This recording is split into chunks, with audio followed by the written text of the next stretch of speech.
आपका स्वागत है और आज हमारा टॉपिक है आर्टिकल 21। आर्टिकल 21 में प्राण है देश स्वतंत्रता का अधिकार या जीवन का अधिकार। ये सबसे ज़्यादा विस्तृत है आर्टिकल, क्योंकि इसकी सर्वोच्च न्यायालय ने इसकी सबसे ज़्यादा व्याख्या की है। और इसमें हमें जो मूल अधिकार प्राप्त है आर्टिकल 14 से 32 के बीच में, उससे कई ज़्यादा मूल अधिकारों की संख्या आर्टिकल 21 में है, क्योंकि सर्वोच्च न्यायालय ने समय समय पर इसकी व्याख्या की है और इससे इसमें जो मूल अधिकार है उनकी संख्या, ये अधिकार है हमारे, उनकी संख्या बढ़ती गई है। ठीक है, तो हो सकता है जो हमें दूसरे जो आर्टिकल्स में हमें मूल अधिकार प्राप्त है आर्टिकल 14 से 32 के बीच में, हो सकता है भविष्य में सारे के सारे मूल अधिकार इसके अंदर समाहित हो जाए। सर्वोच्च न्यायालय ने इसकी इतनी अधिक व्याख्या की है और भविष्य में इसकी अधिक व्याख्या की संभावना और भी बनती है। चलिए आइए देखते हैं आर्टिकल 21, प्राण है देश स्वतंत्रता का अधिकार। दोस्तों, हमें जो अधिकार प्राप्त होता है वो व्यक्ति, राज्य या व्यक्ति के समूह के विरुद्ध प्राप्त होते हैं। और ये जो हमें प्राण है देश स्वतंत्रता का अधिकार प्राप्त है, ये हमें प्राप्त है कार्यपालिका के विरुद्ध, कार्यपालिका के विरुद्ध। ठीक है, इस प्रकार ये आर्टिकल कार्यपालिका के विरुद्ध प्राण है देश स्वतंत्रता की रक्षा करता है।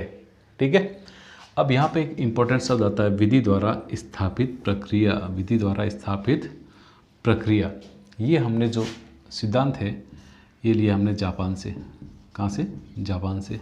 ठीक है, और कब लिया? 1950 में इसकी स्थापना हुई। गोपालनवाद, गोपालनवाद, इसके अंदर ये कम्युनिस्ट पार्टी के व्यक्ति थे, इनको निरुद्ध कर दिया गया, गिरफ्तार कर लिया गया और मामला सर्वोच्च न्यायालय में गया। सर्वोच्च न्यायालय ने इनके निरुद्ध करने के विरुद्ध डिसीजन दिया कि ये जो प्रक्रिया है वो कानून के अनुसार पूरी की गई है, यानी तय कानून के अनुसार इनकी गिरफ्तारी की गई है, यानी इसमें विधि द्वारा स्थापित प्रक्रिया का कार्यपालिका ने पालन किया है। और न्यायपालिका ने कहा कि हमारा कार्य सिर्फ यही देखना है कि कार्यपालिका संसद द्वारा जो कानून है बनाए हुए उनके अनुसार कार्य कर रही है या नहीं है। हमारे कार्य ये नहीं देखना है कि संसद कानून गलत बना रही है या नहीं, हमें संसद जो कानून बना रही है इससे कोई मतलब नहीं है। हमें सिर्फ ये देखना है कि कार्यपालिका विधि द्वारा स्थापित प्रक्रिया का पालन कर रही है या नहीं है। ठीक है, इस प्रकार प्राण है देश स्वतंत्रता के इस अधिकार में हमारे अधिकारों की जो ये रक्षा की गई है, ये किसके विरुद्ध की गई? कार्यपालिका के विरुद्ध। कब तक? 1950 से 1978 तक। ठीक है, यानी 1978 तक ये स्थिति थी कि हमारे प्राण है देश स्वतंत्रता के अधिकार की रक्षा सिर्फ कार्यपालिका की मनमानी तक सीमित थी। ठीक है, संसद क्या कर रही है क्या नहीं कर रही इससे न्यायपालिका को मतलब नहीं था 1978 तक। ठीक है, क्योंकि गोपालनवाद में न्यायपालिका ने अपना डिसीजन ये सुना दिया। ठीक है, अब देखिए 1978 में विधि की सम्यक प्रक्रिया का सिद्धांत सामने आया। 1978 में मेनका गांधी बनाम भारत सरकारवाद में, यह पासपोर्टवाद भी इसे कहा जाता है, पासपोर्टवाद नाम से भी ये प्रसिद्ध है। इस वाद के अंदर मेनका गांधी का पासपोर्ट सीज कर दिया गया। ठीक है, मामला सर्वोच्च न्यायालय में गया और ये जो सीज किया गया पासपोर्ट, ये 1967 में बने पासपोर्ट अधिनियम के अनुसार किया गया।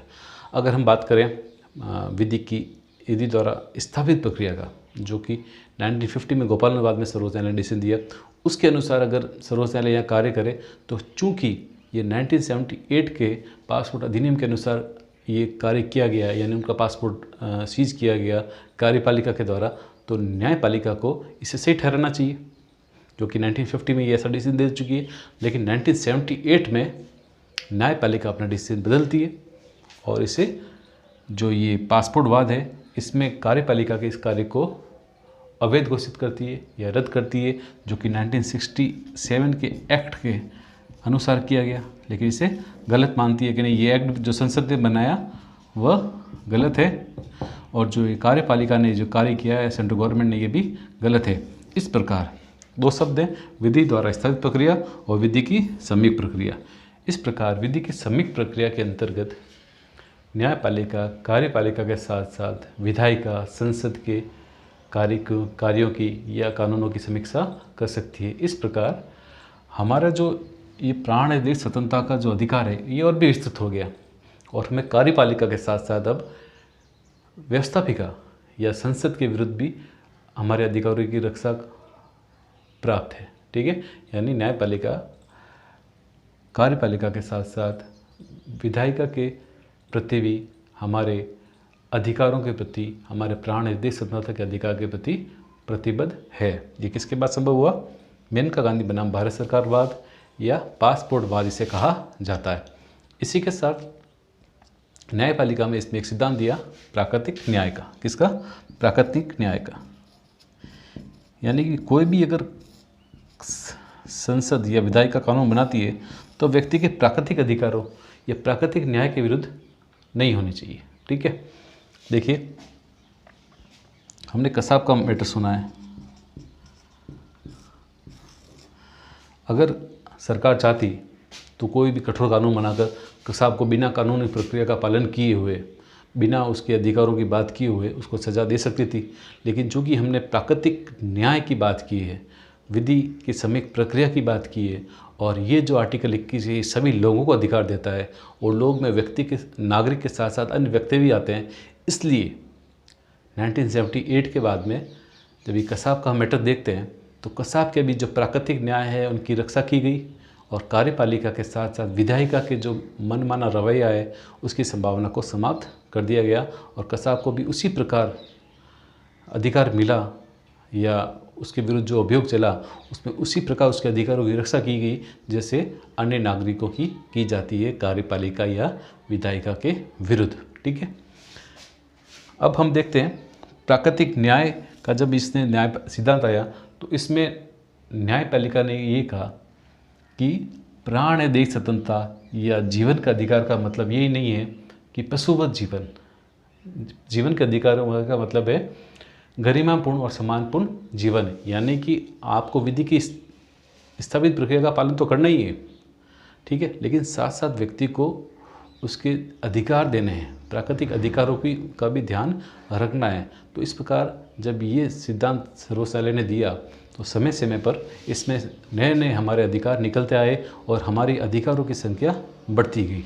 जैसे हमारे शुद्ध पर्यावरण में जीने का अधिकार, ठीक है, हथकड़ी नहीं लगाई जाती हमारे देश में, खुलेआम फांसी नहीं दी जा सकती, कोई व्यक्ति खुद की आत्महत्या नहीं कर सकता।